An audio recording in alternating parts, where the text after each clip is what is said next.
today we're making honey garlic salmon. I have 2 tablespoons of butter and 2 tablespoons of honey, a 1/4 teaspoon of salt and 1/2 teaspoon of pepper, 3 cloves of garlic chopped, 1 teaspoon of fresh thyme, and 1/2 teaspoon of fresh rosemary chopped. Put this in the microwave for 30 seconds to a minute until the butter is melted. 1/3 cup of lemon juice, and we have 4 salmon fillets here. I preheated the oven to 450 and we have 4 frozen salmon fillets here. So now that the honey and butter are melted, we're gonna add a 1/3 cup of lemon juice.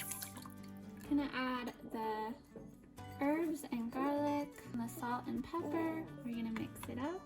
Now we're gonna spoon it carefully onto the frozen salmon.